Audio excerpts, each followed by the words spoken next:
So good morning, everyone.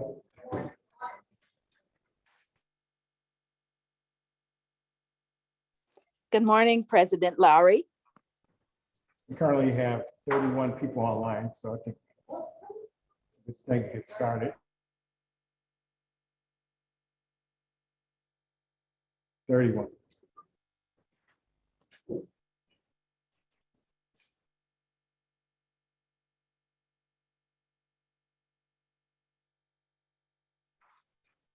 So welcome everyone to our September August meeting.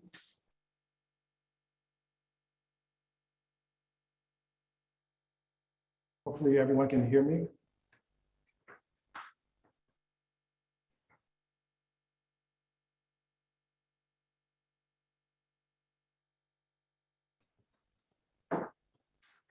I sent out an agenda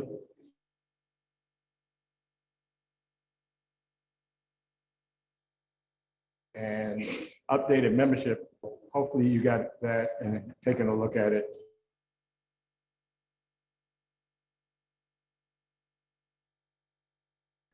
If you have some issues around styles, we'll be able to help you with that.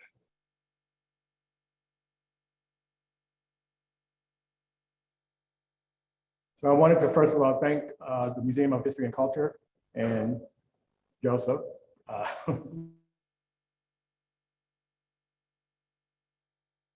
for use of the facilities, thanking our meetings and get out to everyone.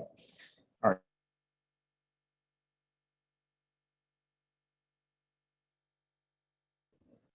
So I wanted Robin Jones reported a current balance of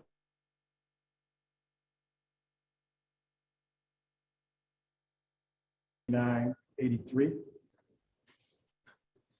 didn't know if you had any further.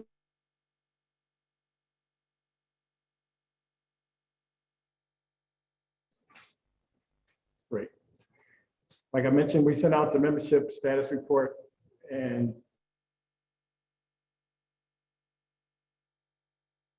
it's a roster of 94 people. There are pay your membership dues to be current.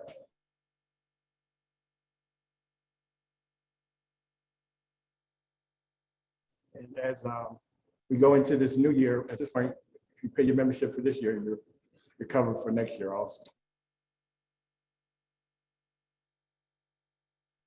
We have membership applications here and there's online access to our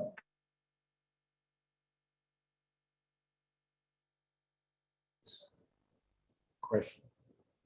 I wanted to get the review what's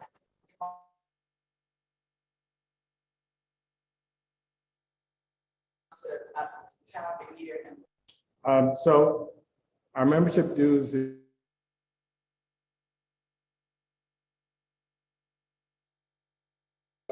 individual for our chapter. For family, it's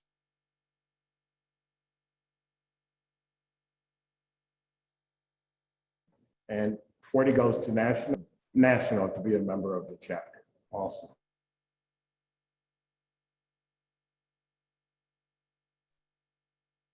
Larry. Thank you. Larry, you're going in and out. We can hardly hear you. I don't know whether you can fix it, do anything about it. We can hear you, Jerome. Yeah, but it's happening.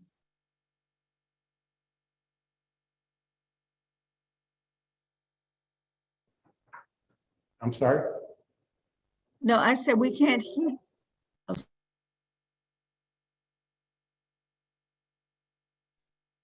That's because he's not in front of his microphone. No, it's going in and out. Because you're not sitting in front of the computer, the microphone. Can you hear now? Yes. Hello, hello?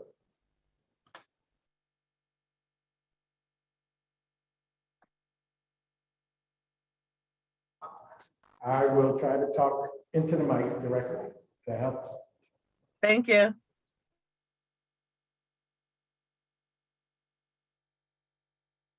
Thank you. As we were saying with the membership, you have family membership, individual membership.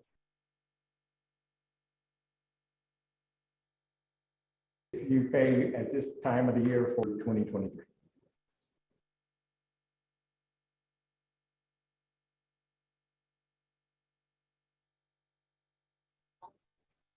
Question?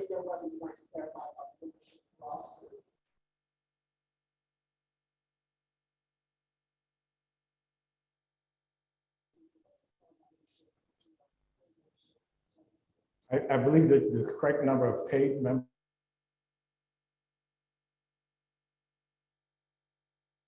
73 roster that have not paid for 20.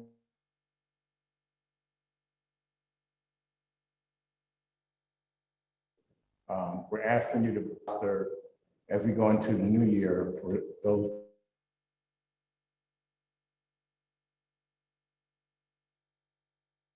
Have not been on the roster.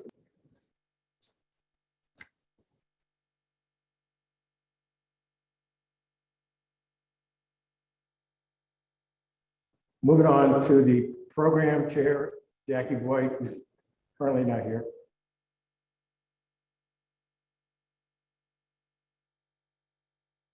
She is still looking for a presenter here and also for going to next year.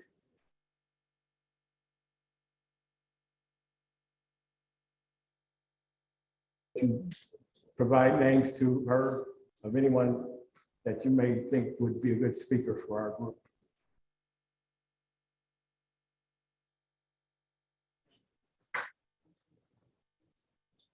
So going into some business items.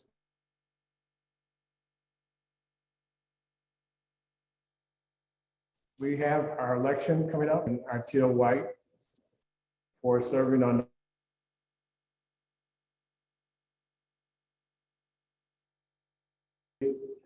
and obtaining nominees for election. Thank you very much. Our current slate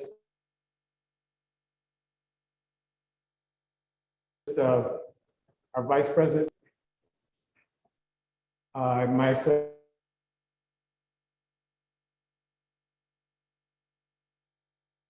Clark is a candidate for treasurer, and one of our newer members, Elizabeth Keaton, is a candidate for recording.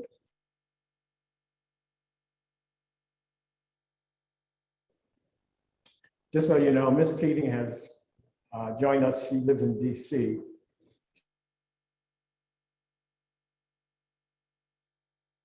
Great interest in genealogy, and she's done a lot of research, and she has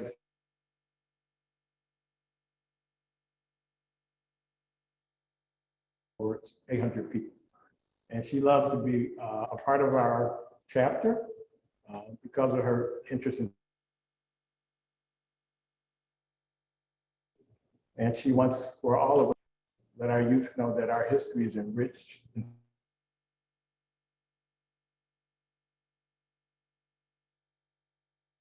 Amazing men and women. So electronic ballots are going to be going out with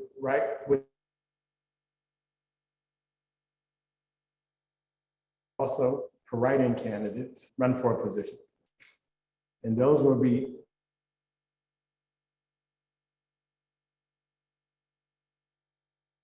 individually to the members that are currently paid.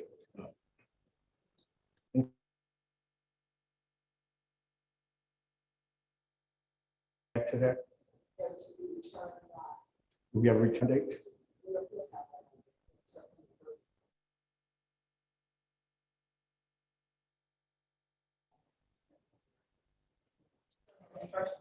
The instructions on the ballot will end to return. The ballots are quite simple and return them. So hopefully it's a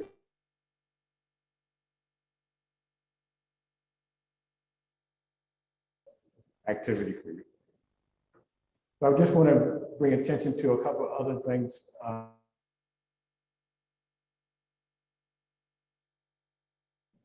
Our website rebuild program that we were given by Virginia Humanities.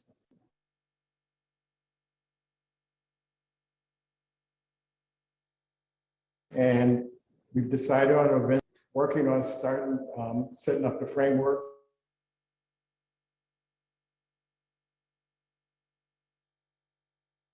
of the site. And there was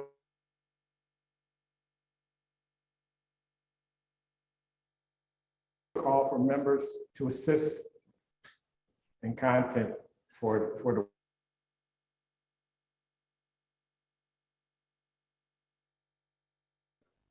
I don't know, Michelle, if you had anything more to add to that.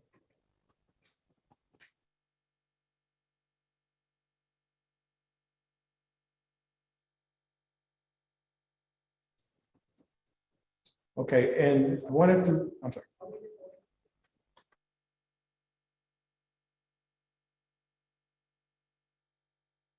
I wanted to mention one of our members worked with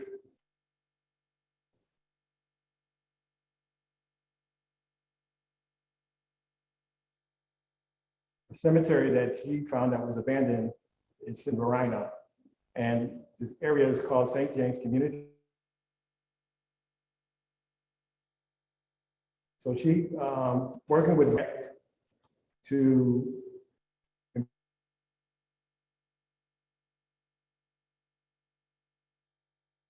cemetery and purchases to keep the cemetery upkeep on.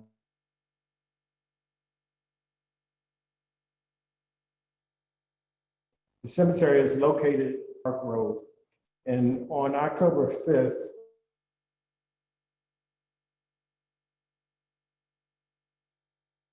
have a rededication of the cemetery. And if you, if possible, should it.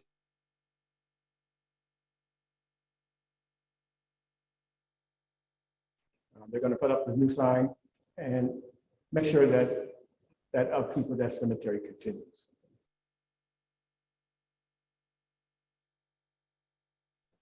So we'll send out another reminder on that before the date, but that's October 5th at 1:30.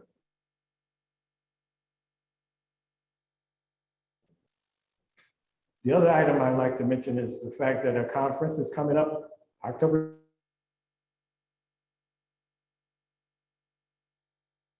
15th. I know some people sign up, will benefit from the information provided. There is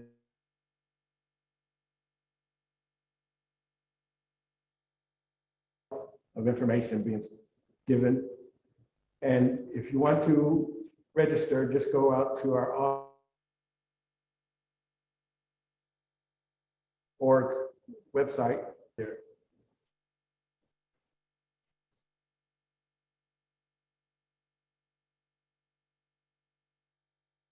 Everyone will be able to take advantage of this opportunity. Yes, yes. Make sure they understand.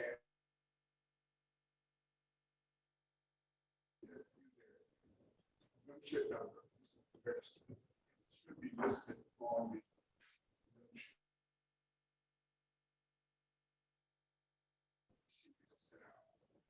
Yeah, that's a good point, Ron. Thank you. It's very important that you use your membership number. Register your AAHGS membership. Ron or myself can help you locate that.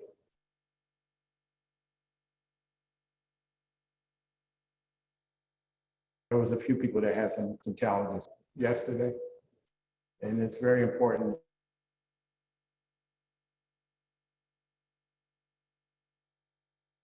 Or acknowledge that you're a paid member of AAHGS. Thank you.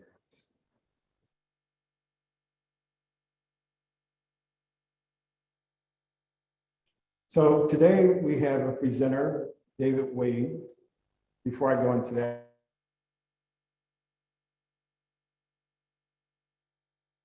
other items of interest that anyone wants.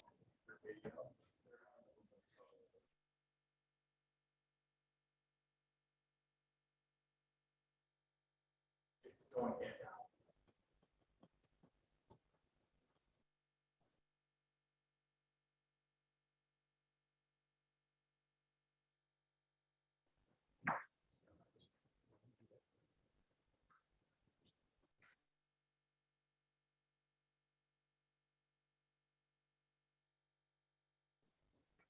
Sorry, we're having a little technical difficulty here.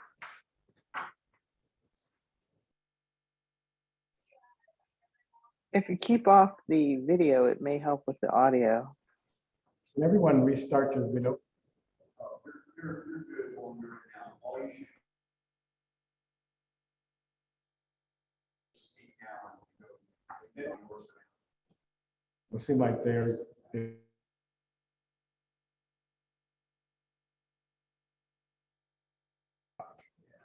okay. Try going ahead now. So as I mentioned, if there's any other issues, items that anyone wants to bring up, please do before we have our speaker start.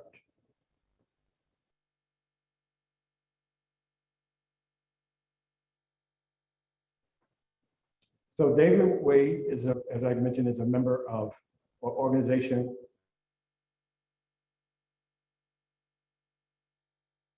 as Norgen, for those with African ancestry.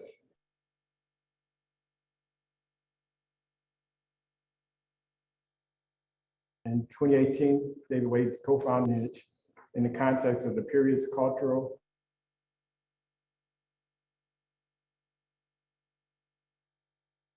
economic environment. David is an avid researcher and has been able to reunite numerous family members, including reconnecting family members who were separated prior to Emancipation 6, and his passion for science and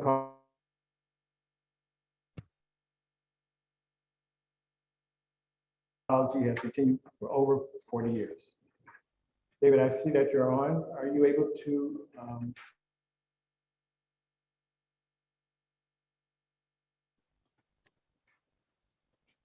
Hello, Larry. share Thank you screen? for that. Can you hear me okay?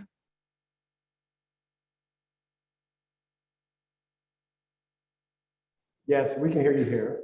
Okay, you're fading in and out, but as long as you can hear me, that's okay. Okay, I'm going to share a document with you.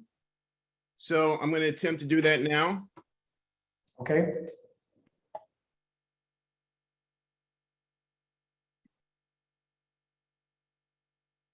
If you could let me know if you can see that document.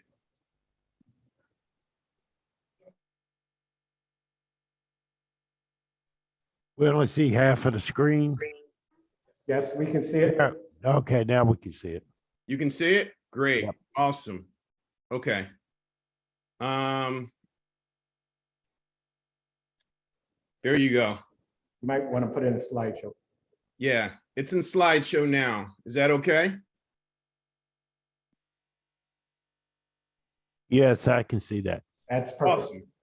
Good, good, good. You can hear me clear. All right, my name is David Wade. So thank you for inviting me here. Sorry I could not be in person. I'm actually in New Orleans right now. I do a lot of consulting work. So I was here consulting on business, and sorry I couldn't be in Richmond. So today I was going to speak about, my experiences, one in starting Norgen, also in the focus, the work that I do based on one, family stories, two, validating that with data, and then DNA. So before I kick off, does anyone have anything specific or anything in particular you would like me to talk about or focus on? You can also put it in the chat. I can see the chat as well. We can allow you to go through your slides and then ask questions.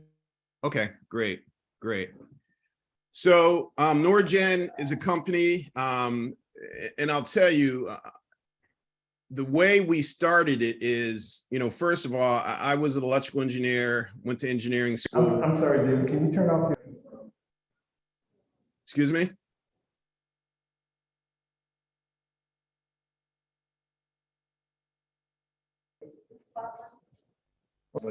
Continue. Okay. So the way I started this journey, I had a passion for. I'm sorry, can you hear me? You're fine, David. Yeah, the online people, you're There's fine gonna be with, I questions think. in the chat too, so we can. Okay, yeah, I can see that. Great. So, you know, I had a passion for ancestry from the time I was a child. My mother actually introduced me to history. I think I read Roots when I was 10 years old. I read Black Boy. I read the Confessions of Nat Turner. I read everything that was in the house. And just, you know, my mother had a passion for family, and she shared that with me. I went on to college, got a degree in electrical engineering, also took numerous classes in Africana studies, did an independent study in Africana studies just based on my interests. After I ended up being a senior vice president, retired from an oil company, you know, I had some time in 2016 really to go deep and dig.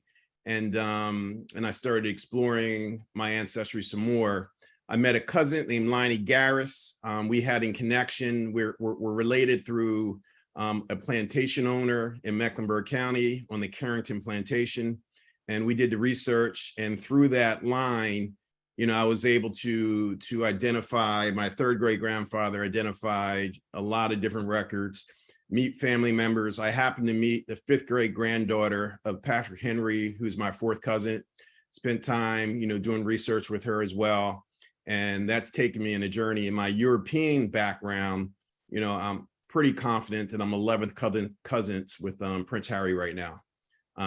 So pretty confident about that. Tied me into, you know, a number of historical venues in Europe, and focused. I mean, one of my primary focuses is on finding ancestors in Africa. One example is I have a cousin who has the same name as me, but he pronounces it David, who lives outside of Paris, France, and our common ancestor is from Nigeria. So it's been a tremendous journey. I have over 4,000 people in my ancestry tree, as well as I lead a number of family reunions. And it's been very enriching, not only from an ancestry perspective, but building family legacy. Okay.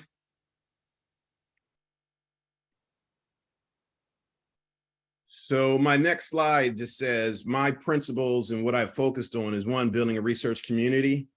And I expand that research community on family stories, because we all have family stories. A lot of them have seeds of truth in there. Some of them are not true, but they give us clues to be able to identify what is true and what's not true. And based on the African-American experience in particular, there's reasons and rationale for all of those stories. We try to validate everything with the fact-based historical records. The majority of the records give us clues. Majority of them are fact-based. There are some things that aren't fact-based in there, but we have to understand that. And then validating that with DNA science, which is a passion of mine.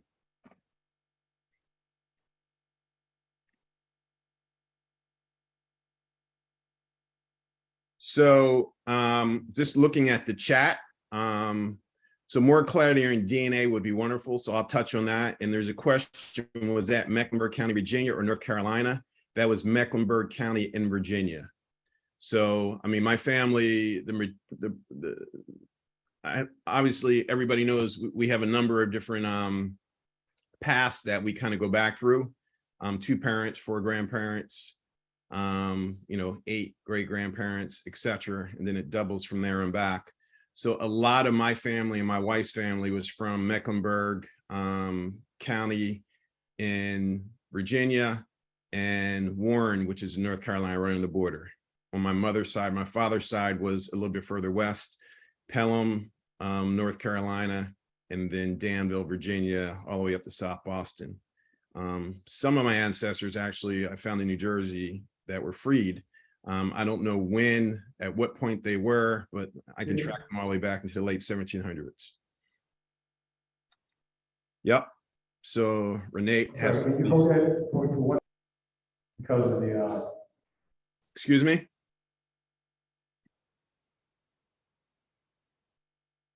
So. We're having a problem technically, so we're going to switch the computer. So just give us. Okay, you want me to continue? Hold on a second.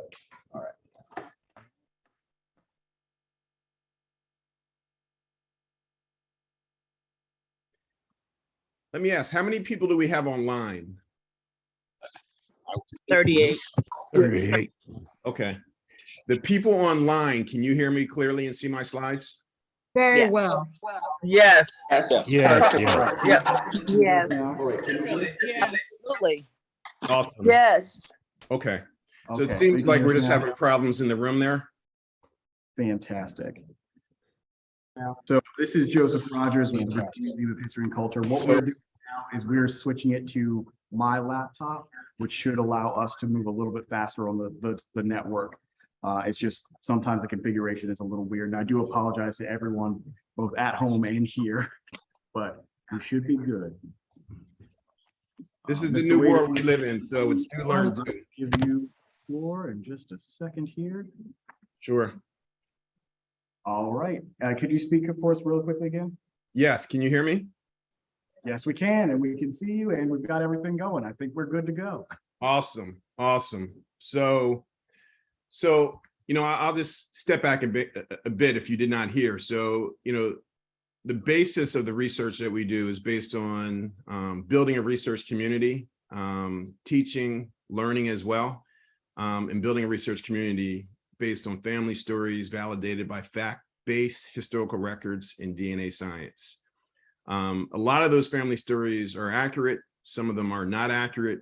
Some of them give us clues. And one thing we try to do, and based on my love for history, my love for cultural anthropology, my love for science, what we try to do is put it in a historical context.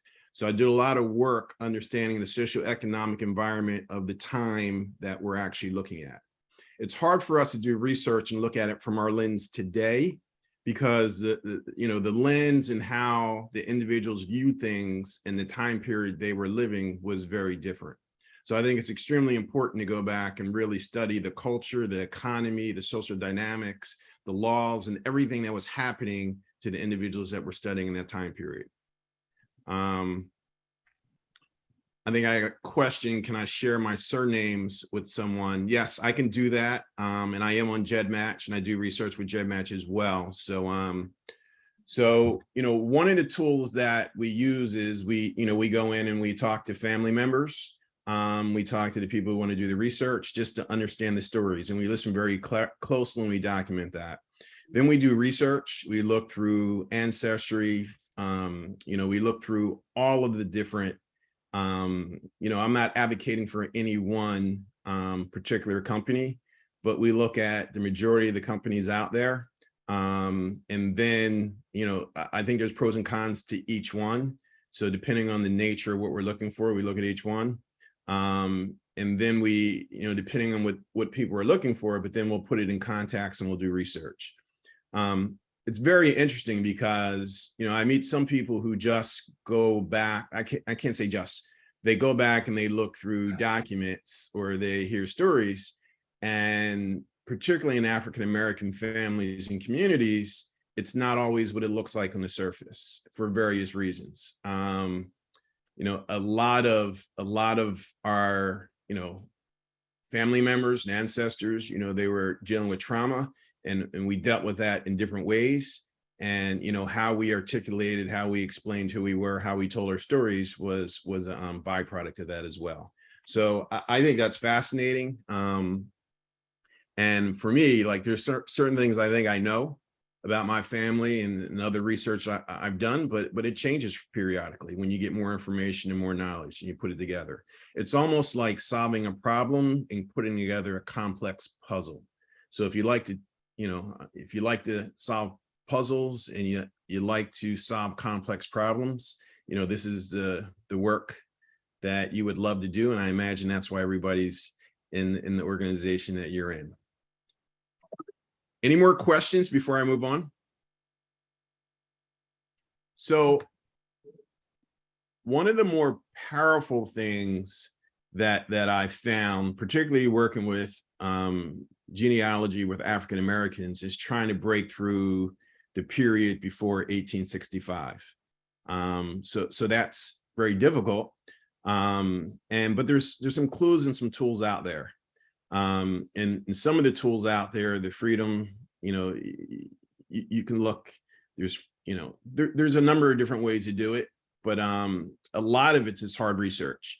A lot of libraries and courthouses are putting more records on the internet, but all of them have not yet. I developed an expertise working with the Library of Virginia, in particular, doing research there the old-fashioned way with microfilm.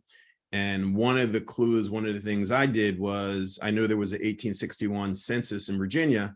So I went through looking through, a lot of the people I researched, looking for the data in the 1861 census. In that 1861 census, there's a lot of information there you normally wouldn't see in Ancestry. For example, looking at wills and deeds and that type of thing, and all types of court records, as well as the inventory records, you can find very interesting information. For example, me personally, I had a second great grandfather. I do a Cannon family reunion every year. My great grandmother was Mary Cannon. She lived in New Jersey. She left Virginia probably in 1920s, 1930s, and went from Virginia, Mecklenburg County to New Jersey. I was able to hear family stories go back. I found a will of her father, Walter Cannon, who was born a slave, enslaved in about 1854. He was born. He died in about 1916. I found the inventory in 1861 where Walter Cannon was a young boy on the Willis Cannon plantation. In that inventory, it listed on the inventory, it listed his mother as well as his mother's children. So I was able to go back and track through the 1870 census, the 1880 census, 1890, was destroyed, 1900, and track the family members that he had through future generations. Now, my family, who I had several great aunts in their 90s, never knew Walter Cannon's mother's name was Martha Ann. And they didn't believe he was actually a slave because he was very light skinned and looked like he could be white. And so, I validated, I'm like, well, this is him. And they still questioned it. And I said, well, he lists his mother as Martha Ann. It just so happens that his daughter, who was my great grandmother, was Martha Ann as well. And then he had another sister named Susan, who he lived with after emancipation. I found in the 1870 census, Martha, she married a Jiggets, and their first daughter was named Martha. So then I did some research, and this is an example of the type of research. I found Susan Bennett. You can see in the slide right here.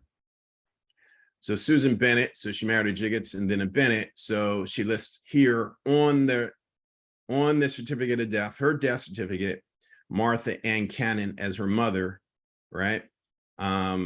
Mecklenburg County she was born. And you can see, the best of my knowledge, the next of kin was Walter Cannon. So that's my second great grandfather, who actually provided the information for when she died. So it validated, yep, that's him. And that was his sister who he lived with.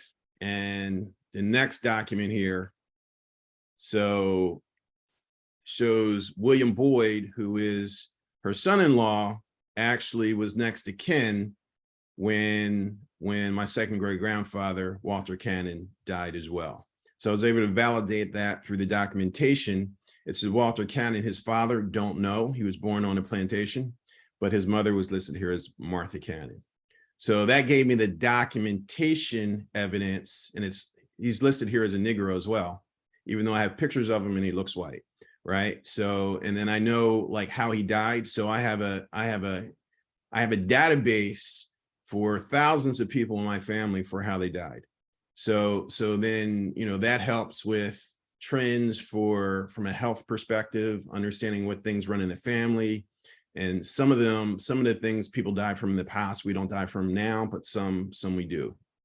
And you can see here, I have the inventory apportionment of the state of Willis Cannon. So Willis Cannon, this is from 1861. You can see on the right there is the actual document. In the brackets on the left-hand side, it actually says there, I think in the next slide, it says there, the children of Martha in the top. And that would be, my third great grandmother who was enslaved. And then on the right, it lists all of the goods, everything from the whole farm or plantation. So what I was able to do for many of the plantations and farms in Virginia, I was able to put together balance sheets. And then I could determine how the business of the farm and plantation worked. So you can see Willis Cannon sleighs were valued at $11,826 in 1801, or the equivalent of $312,000 today. And I did this a few years ago. So with inflation, that's actually up. That's probably about $340,000 now. His 550 acres were valued at $2,200 in 1861, or the equivalent of $58,000 today. So you can see back in 1861, land was very cheap. Sleighs were very expensive. So if you look at that and put that in perspective, all of his other assets, including guns, horses, pork, tobacco, plows, furniture, etc., were valued at $3,000 in 1861, or the equivalent of $86,000 today. Therefore, 79% of all of his wealth was in his slaves. I'm just going to pause there. 79% of his wealth was in his slaves.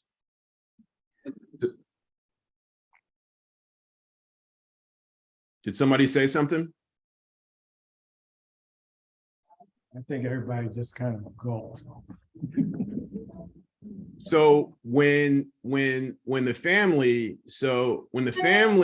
freed their slaves in 1861, when they freed their slaves in 1865, I'm sorry, in emancipation, their plantation business model, along with the other plantations along the Roanoke River, was no longer financially solvent. So not only did they lose 79% of their wealth, their value, they also lost their free labor. So if you run a business and your business is worth $1 million and now it's only worth 200,000, and I was able to have 100 people work for free, now I have to pay those people. What do you think that does to the P&L? The profit and loss. It changes the whole dynamics. So when people say the Civil War wasn't fought over slavery, they're not being genuine, because it was fought over business survival for many of the people in the South who had money, right? So I'll give you another example. I have another relative through Walter's wife, Sophie Bracy Cannon, and did the DNA through her, and I'm pretty secure in that DNA, and that's actually how I go back to George Washington. I'm second cousins, ninth removed from George Washington. I'm related to Lewis from Lewis and Clark through the same line, and also to Queen Elizabeth, the late Queen Elizabeth, but through that line, and validated that through over 50 DNA matches with my family, which I have, as well as with the Carrington family, which was one of the wealthiest families in Virginia, who happened to take advantage of my second great grandmother, but Benjamin Coles Carrington. But what's interesting is all people in that line weren't necessarily bad. There was one cousin I have, Edward Coles, who I don't have the picture here. I should have added that. Well, Edward Coles, he's like my second cousin, my eighth removed. He's from that Coles Carrington line. He actually, was born into wealth, owned a plantation close to Thomas Jefferson. He has letters that he wrote to Thomas Jefferson, which I have a copy with. There were some of the most famous letters that Thomas Jefferson wrote. And Edward Coles, back and forth with Edward Coles. Edward Coles advocated to have the slaves freed and wanted Thomas Jefferson to help. Thomas Jefferson did not do it. So Edward Coles ended up leaving Virginia. He took his slaves with him. His family disowned him. He went to Illinois. He settled in Southern Illinois. He gave each of his slave families 160 acres, and he left Virginia because if he freed them and left them there, they would have been enslaved if they stayed there over a certain period of time. So he took them to Illinois. He gave them each of the families 160 acres. Edward Coles ran for governor, became the second governor of the state of Illinois. I happen to live in Illinois right now. That's where I live. He was the second governor. He prevented Illinois from being a slave state. He prevented it from being a slave state because at that time, Missouri, was, and Illinois was right there, St. Louis on the border. He was right on the other side of St. Louis in Illinois. He prevented it. He lost his second election, moved to Philadelphia and became an abolitionist. I visited his monument in Southern Illinois. I have pictures of it. I thought I was going to include it, but I didn't include it here. That's one. Number two is he's buried in West Philadelphia. My mother and I visited where he's buried and his family. His son actually fought in the war for the Confederates. He had him dug up there and moved to Philadelphia, or his family had him move to Philadelphia where he was buried, as well as there's a school named after him in the south side of Chicago where I live, and I'm going to be mentoring that school. So there's ties to it. There are good people, and I went to Monticello, met with the researchers there at Monticello, where Thomas Jefferson's historical memorial is, and the Hemmings family invited me to kind of do work with them, and they were very impressed with the connection with the connections there. So did a lot of research working with them as well to kind of validate the letters and some of the stories and the documentation. So there was a lot of power to the research, via, my connection to him is through DNA, it's through family stories, through DNA, as well as through the documents. Now, interestingly enough, when I tied to the Carrington side, I was having a conversation with my great aunt, my grandmother, who would be over 100 years old now. So her sister, who died actually 2.5 years ago. So she was in her 90s when she died.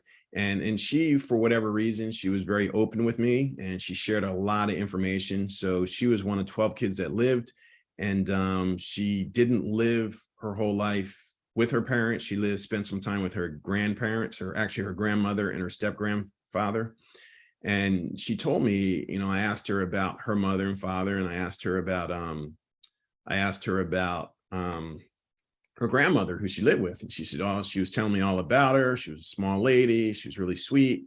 And I asked her, well, who were her parents? And she said, well, her mother was Irina, who I have a picture of, my second great grandmother, but her father was a white Carrington man. It was a slave thing. I'm like, what are you talking about? And she told me the story. I have it on video. So I videotaped it. I was with my mother.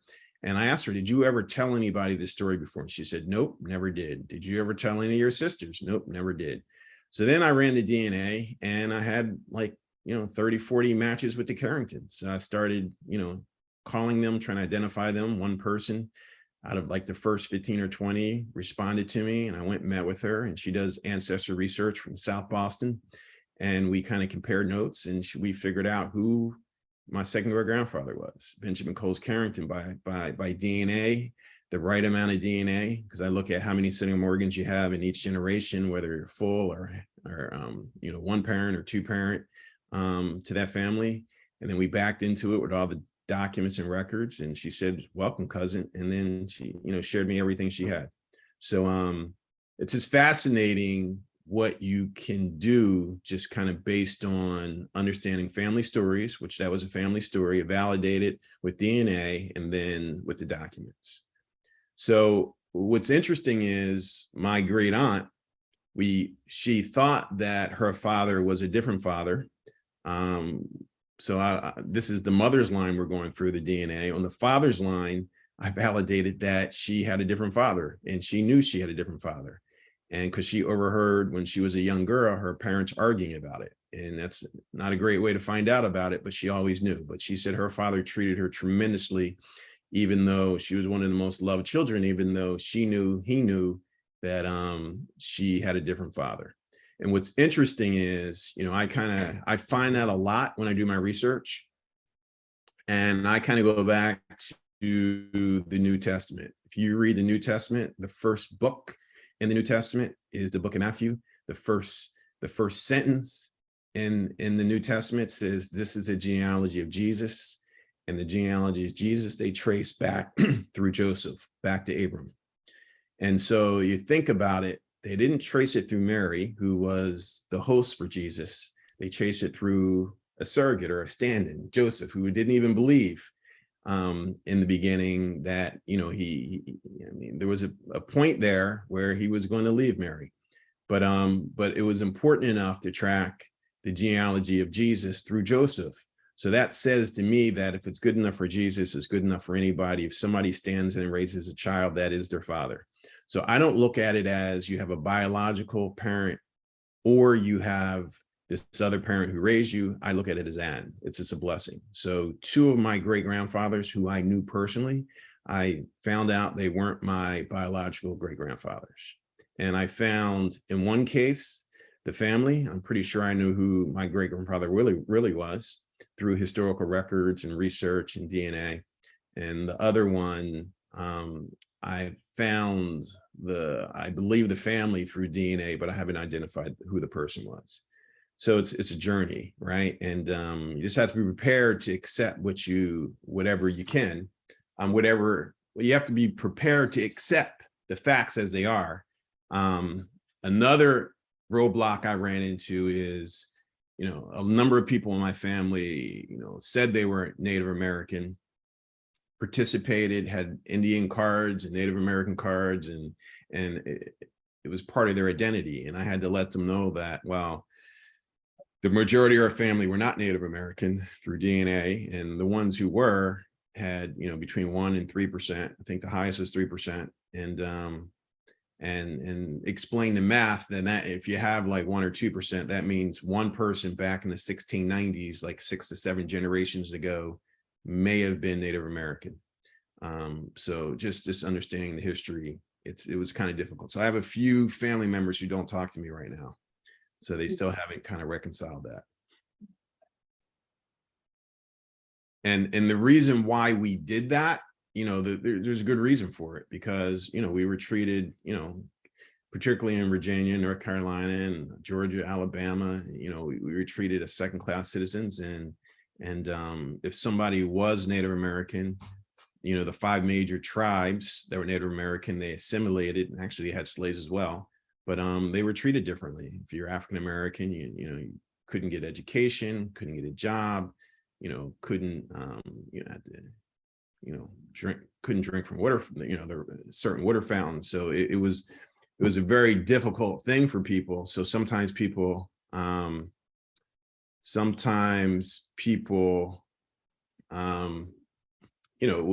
would so they could live a better life, would identify with something other than being African American.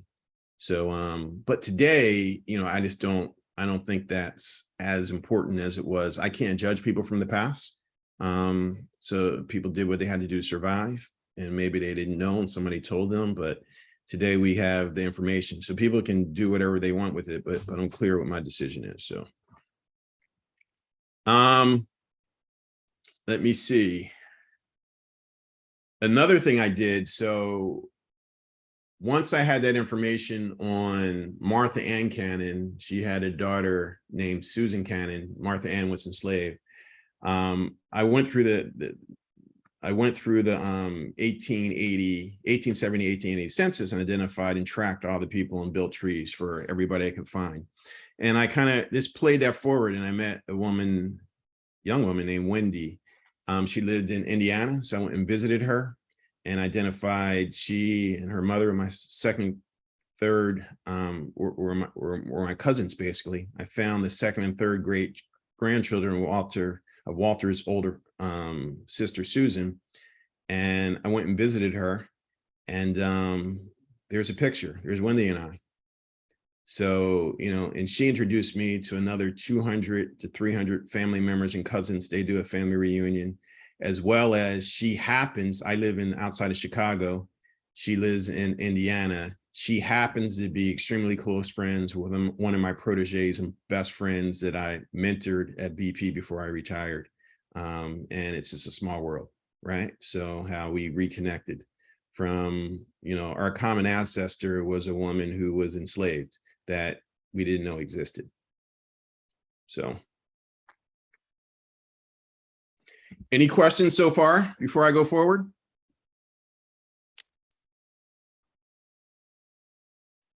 I have a question in the chat.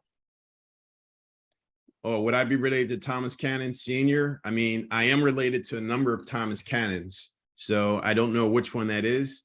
He was a philanthropist from Richmond. He was born in Chase City, Virginia. Not sure. I don't know for that particular one. One thing I do know is you know, I'm related to a number of Cannons that left the plantation, the Willis Cannon plantation, and the other plantations. There were other relatives there. What I do know is I'm not related to the plantation owner there. He did not have any kids, and I don't think he could have kids, but I found his nephews and nieces and, you know, his whole family, and they are on Ancestry and 23andMe, and I don't have any matches with that Cannon family. So I'm pretty confident that they were not the father. The family was not the father of Walter Cannon. And you know, we are related to Tudors and Boyds and a lot of other people. So I've been able to identify all the other plantation owners in that area, and overseers, not all the overseers, but it's pretty difficult to identify exactly who fathered what children back then.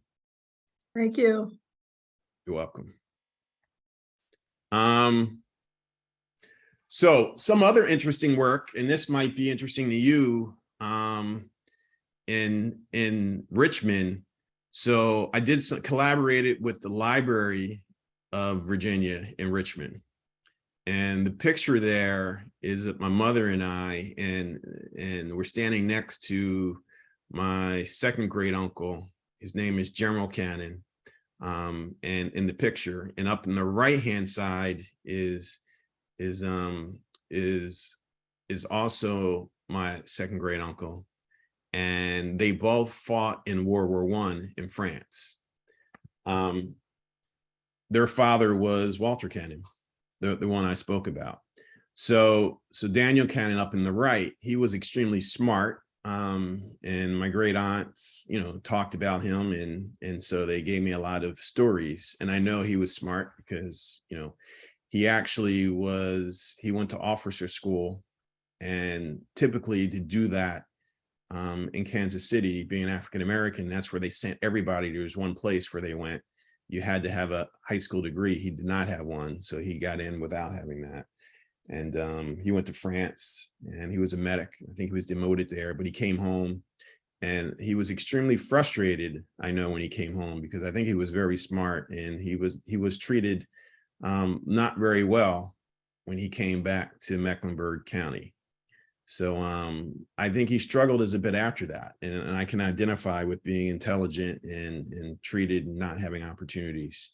So so it's very interesting. Actually, my mother actually owns some of his property that he had in Mecklenburg County today.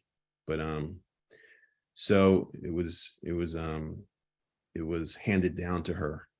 But you can go find the article here and read it if you want, but in the Library of Virginia. I think it's on their website.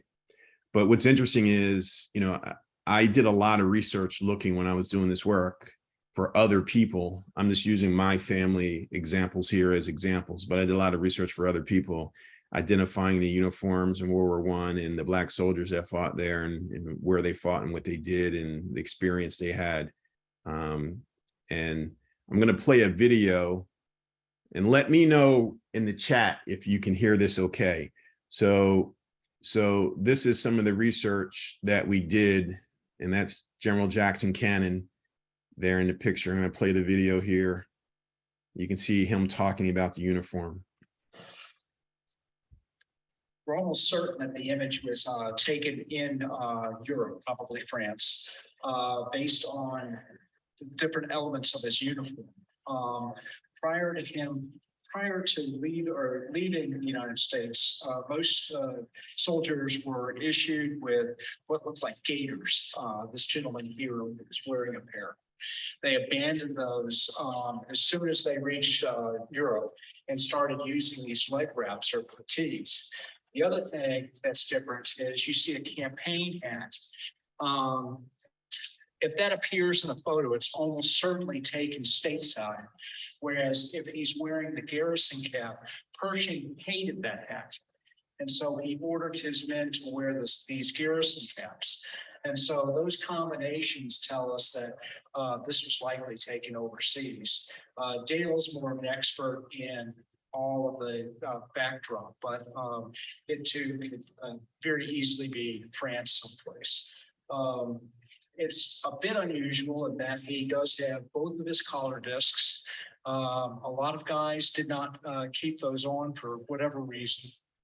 And he's got an M1917 uniform.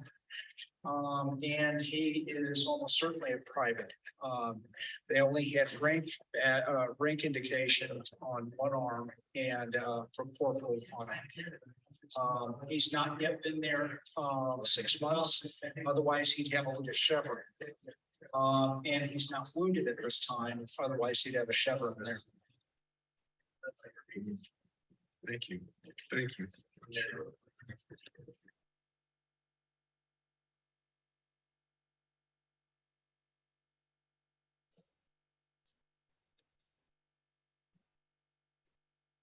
Could everybody hear that? Yes. Great, great. So so some of the work that we do and I do is one thing is to kind of doing the paper research, but two is actually get the experts involved in a particular area to make sure you understand exactly what you're looking at, whether it be pictures or documents, and really understanding the detail and going deep on it and putting it in the socioeconomic perspective, right? So I'll tell you, I did some other, this is some of the more historical research. Some of the other things that we do, I had a request from a woman in San Antonio. She wanted to be able to find her father. So I was able to actually go through, look at DNA, look at how it matched.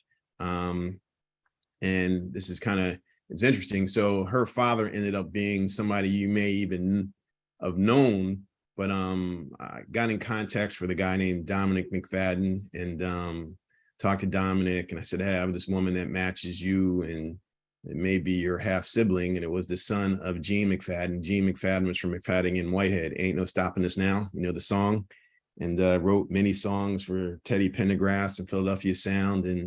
And so when I talked to Dominic, I said, hey, Dominic, this is your half sister. He said, yeah, and he kind of jokingly said this, but tell her to join the group, because when his dad joined, there were about, at least over 5 or 6 women who showed up at the funeral. So I think his dad was the entertainer, and, he has a lot of siblings out there. So, yeah.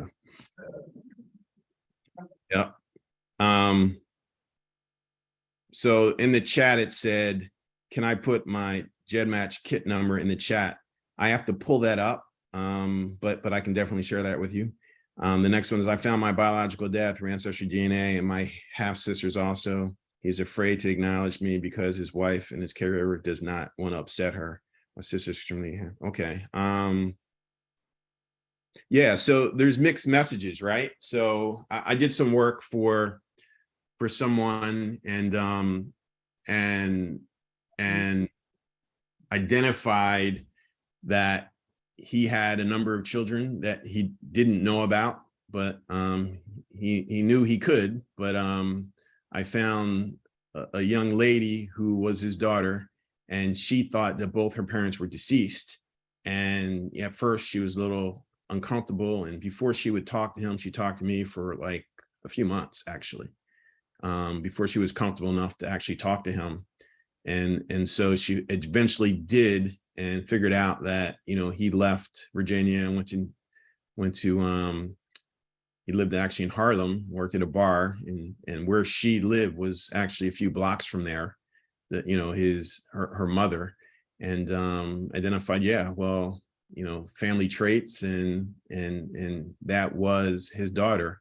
They ended up talking every day, and they met each other. And actually I was there when they met, and she felt more comfortable if I was there, and they met each other. And he passed away about maybe a year and a half ago. So they had a very, I think, rewarding relationship. It changed her life and her daughter's life. She had one daughter. And so but there are people that were very uncomfortable. Like a lot of the rest of her family was very uncomfortable with it. So it doesn't work for everybody. So, every situation is different, but I kind of go back to, there's no mistakes. And I think God, intends all of us to be born. And, whenever we find other parents or grandparents, it's it's what we know now and the new things that we learn. So that's the way I look at it. But you just have to be very careful. A lot of the work that I do, I have to be very sensitive because everybody kind of deals with things different. There's some trauma and baggage associated with a lot of it as well. Thank you. Yeah, you have to have thick skin. That's correct. And, so yeah, just have to be very careful. A lot of my work is preparing people for what they could find, right? Making sure they're okay with that. And just how it's presented as well. All right. So any other questions? I mean, I can go on and on. I have so many stories, so many breakthroughs, one thing that I do, and I'll share this with you, but, one of the focuses is on building a family legacy or building a legacy. And I have 5 children, and that's my focus. So I call it Feed Family. 1, learn, respect, and celebrate your culture, lineage, and family. If yours is dysfunctional, redefine and build your own generational legacy, but never substitute someone else's culture for your own. So, as African Americans, sometimes we tend to do that. So the second is education, have a thirst for knowledge, learning, and constant and never-ending improvement. Education comes in different forms. And, there's conventional ways. We happen to homeschool 4 of our 5 kids until they got to high school, but, everybody has a different capabilities or different needs, but empathy, be humble, but not confident, listen intently, but have an opinion, be vulnerable, but strong. In all the work we do, I think that's important. When we do this ancestry work, delayed gratification, practice and preach the power of delayed gratification, planning, preparation, fasting is a force multiplier. It doesn't come right away. And then feed the legacy. So with my family groups, I focus on family generational wealth. So for me, it's just not about just ancestry. I showed you Walter Cannon, who was my second great grandfather. He died in 1916. I got the concept from him. So he's been dead a little over 100 years. What I did is I looked at the acreage that he had, 29 acres when he died with his 12 kids. He left them a little bit of something. He had a ferry business going across the Roanoke River. So he had a cash business. He wasn't just sharecropping. And he had a will, left a little bit of money. He actually had more than 99.9% of all the people in my family that I've been able to identify when he died. And he was born, couldn't read or write, born enslaved. So I said, wow, we need a long-term plan. So I have going from Walter Cannon to today, from today going forward, I have a long-term plan. Move away from the short-term thinking, family structure stability, family unit and emotional stability. Teach kids how to select their partner, their spouse, how to make sure they make good decisions. Letting them know divorce drops family wealth by 70%. That happens a lot in the general population. Over 50% of people get divorced. But I live outside of Chicago. In Chicago, less than 20% of the kids are born in wedlock. So this puts a lot of stress on families. And that's African Americans. Team that works together, family conversations about business and financials. A lot of times we don't have those conversations. What else do we have? Invest in education. I believe that we are responsible for our kids' or families' education, not the government. Reading, writing, communication, math, science, entrepreneurial skills, consumer values, only spend a portion of what we earn, volunteer and give back. And the health part, I can't stress enough, mental health is so important that we struggle from. And then high blood pressure, diabetes, all those types of things. So as I do my work, 23andMe tends to be pretty good at that. But as I do my work, I'm identifying a number of things that run through the family that we should be prepared for, and not kind of shy away from, and make sure our kids know about it so they're prepared. So the next 100 years, the next 3 generations, 4 generations is prepared, and they do extremely well based on the lessons we learn from the ancestry and history that we do, the work that we do from history. Any questions?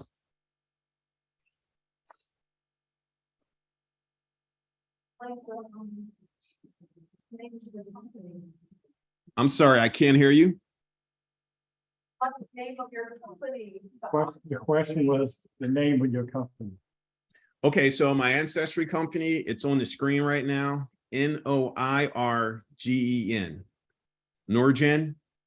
Unlock your pass, and you see it's Norgen at the top of the page there, norgen.com. You just click on there. I want to talk about the origin of the name of your company, The origin. of the name of your company. Okay, Noir means black in French. So black genealogy. It's just kind of norgen.com. Right. And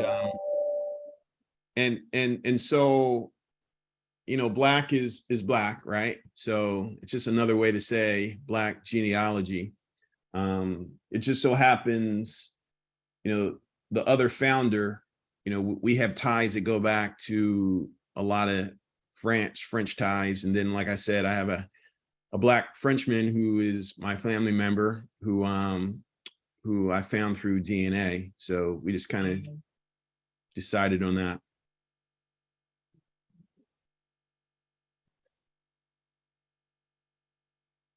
Any other questions?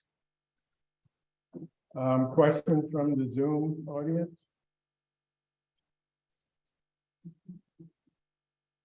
There's a question in the chat saying what services you offer. Mm-hmm. So what services do I offer? Let me go back there. Okay.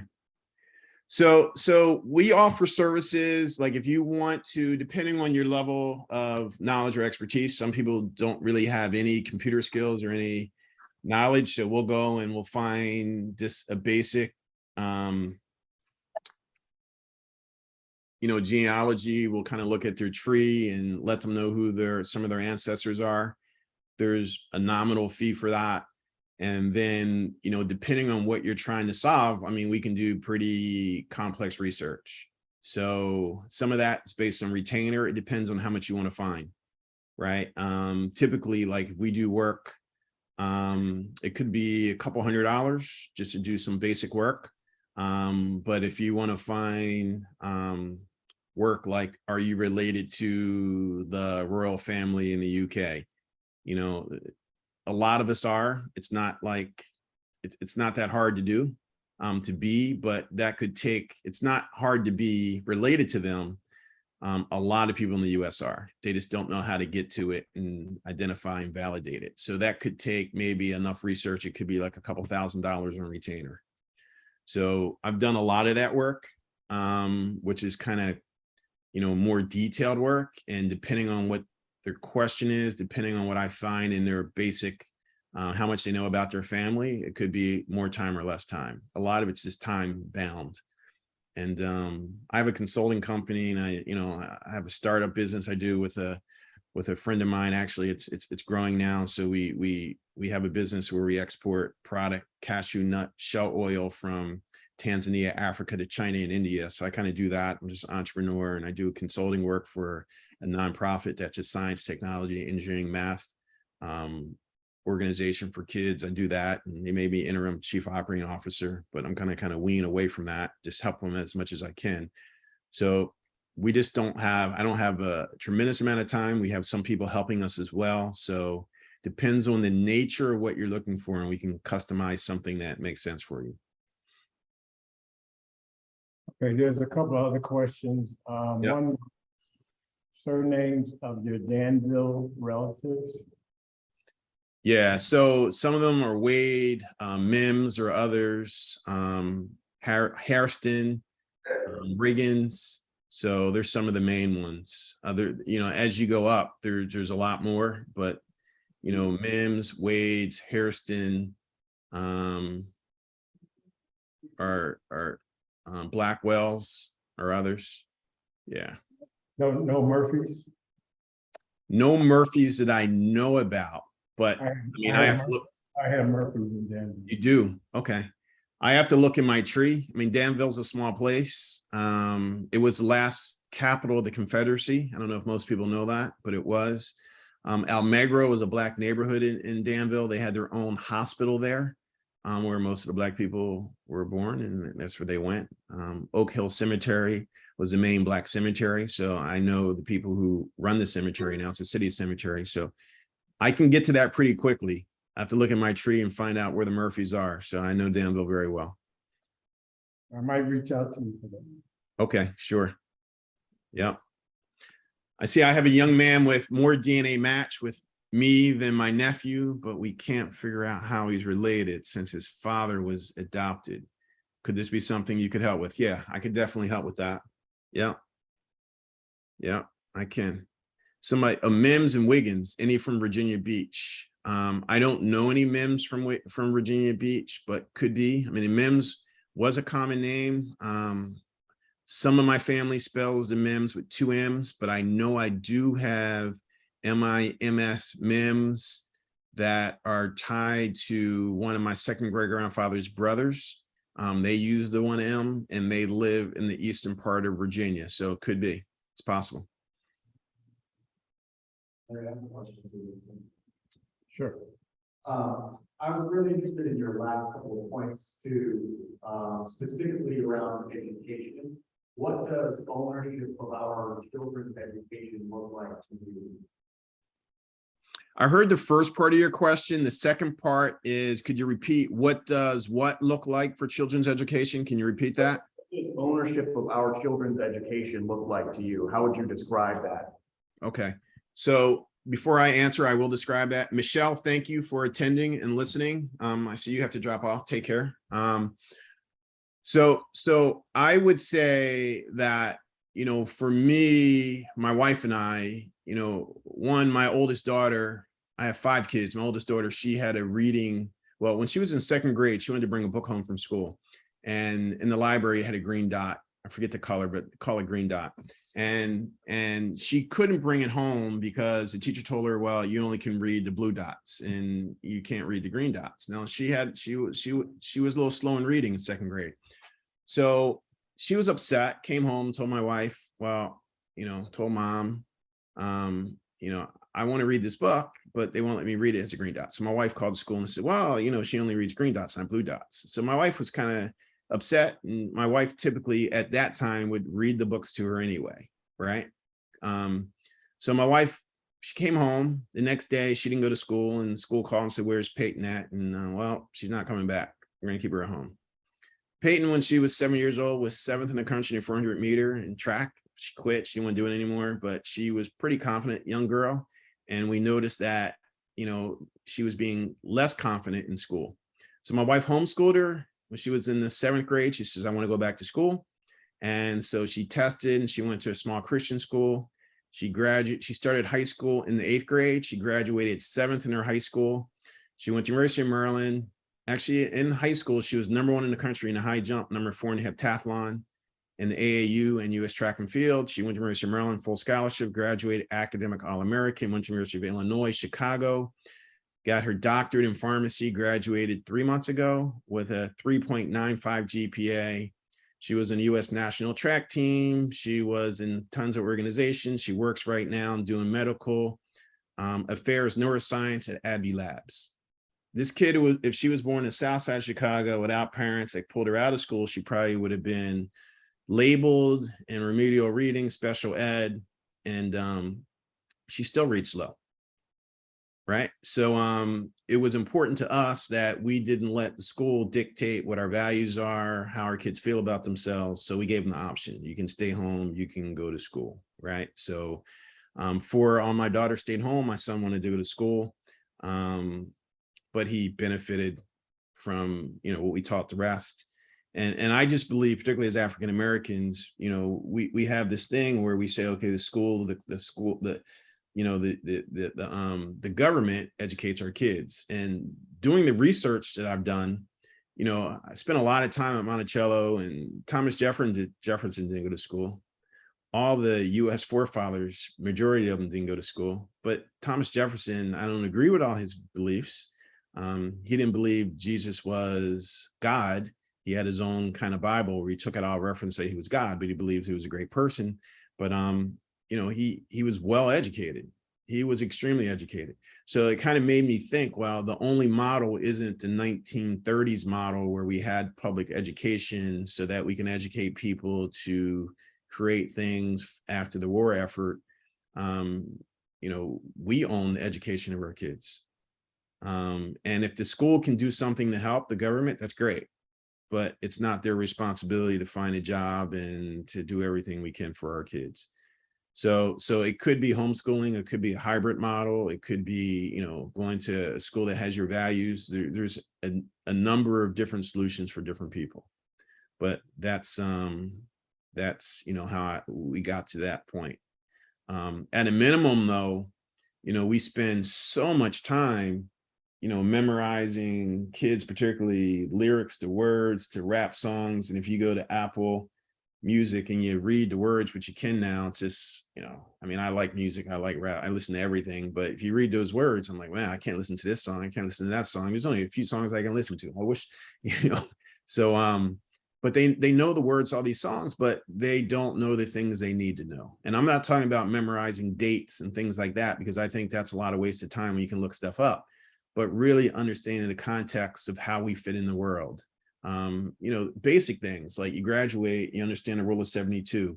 If you get a 10% return after taxes, your money doubles every 7.2 years. So that's pretty important. I talk to people who majored in finance that don't understand that, right? How to take care of themselves. You know, socioeconomic, how do you do business and you don't understand how the world works? So a lot of those things are just so important that I think we just don't understand, right? If you think about it, we're 340 million plus or minus people in the US, 40 million African Americans. There's as many African Americans in the US as people in the country of Canada, right? If you look at over 200 countries in the world, we make enough net income as African Americans in the US. We would be in the top 20 countries if you compared it to GDP in the world. So we have money, we just don't invest that money in our own community. So we would be in the top 20, 30 countries in size just with our population. You know, understanding facts about the world. There's seven times more slaves went to Brazil than the US. There's 100 million Black people in Brazil, right? Second largest populated African people populated country in the world to Nigeria.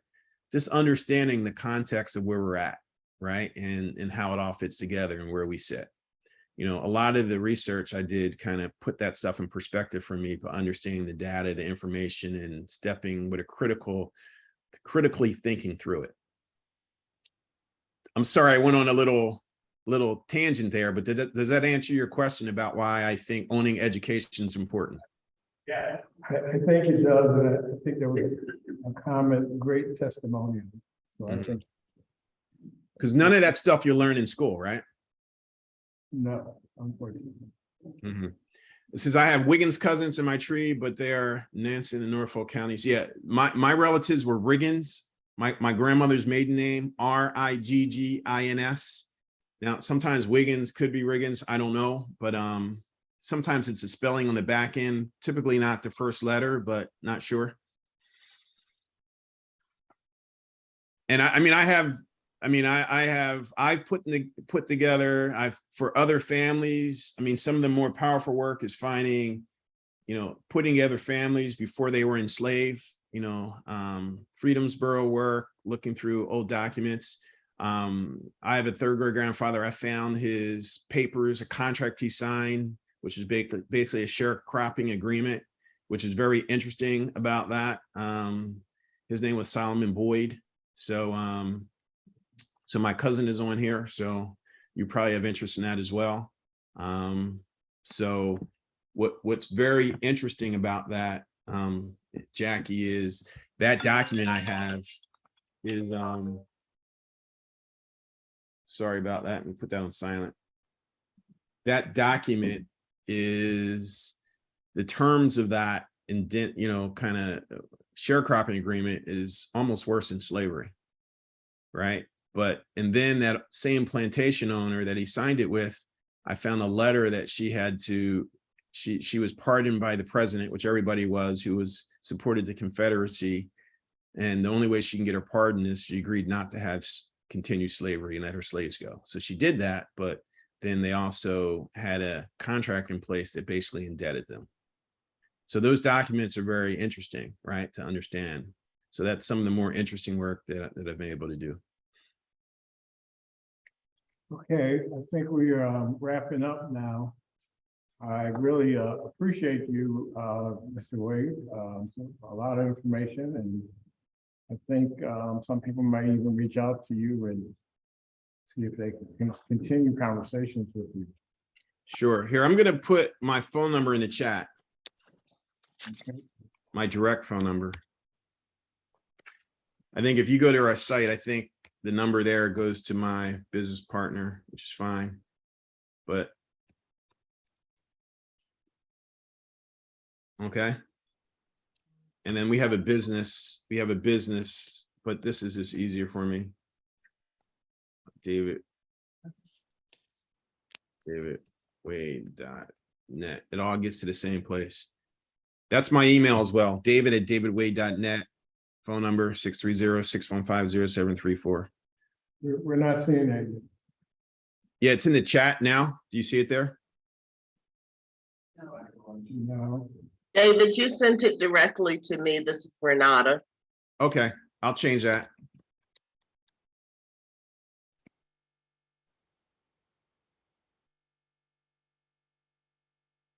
It says direct message, right?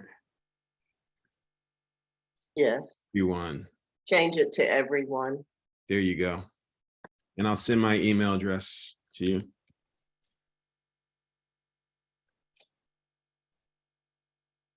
Everyone. David@davidwade.net. There you go. Great. I look forward to hearing from you, and I love the work you're doing. Keep doing it. We need more people doing it. So thank you for inviting me. Thank you for my cousin for inviting me. We'll talk soon, and God bless you. Thank you. Thank you very much. You have a great day. You too. appreciate that.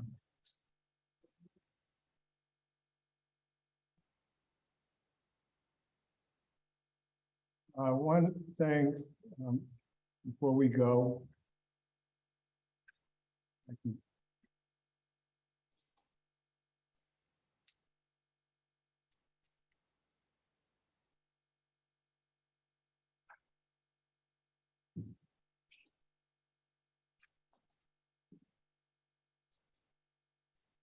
David, can you put on your chair?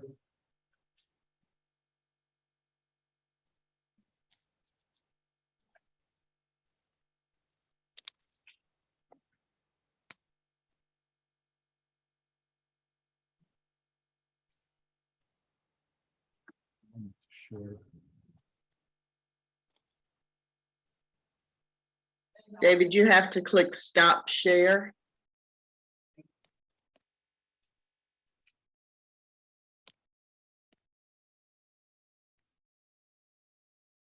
If you're not seeing it, hit your escape key and the menu should come up. There you go. Okay, I just wanted to share one thing with you before you go.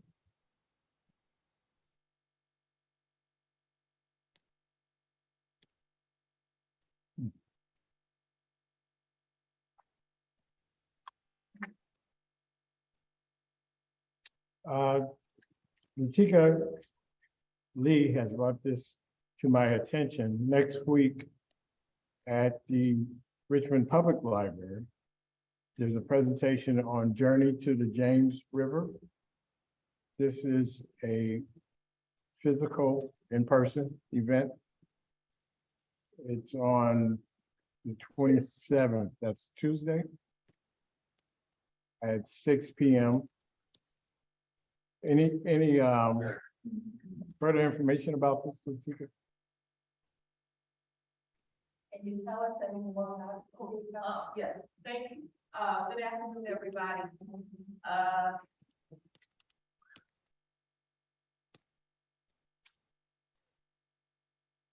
Good afternoon, everybody.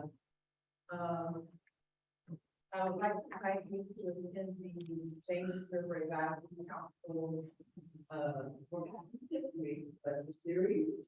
I have volunteered with the organization for the last 15 years and have coordinated this lecture series.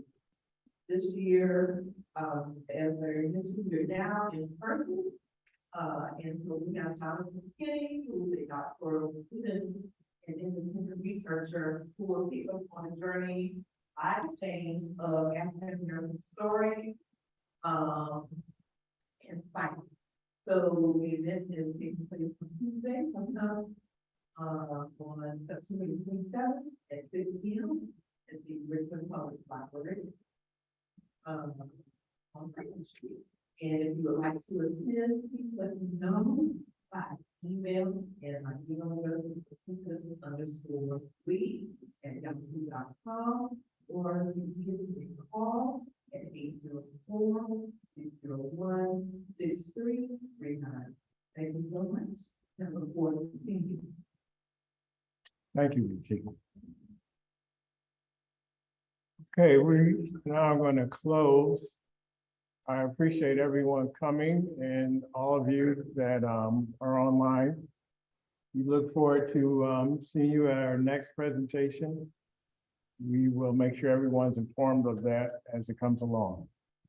As I mentioned earlier, ballots will be coming out in email. Please respond when you receive them so that we can make sure the election is thorough and comprehensive. Besides that, everyone have a great day, and we will see you hopefully soon.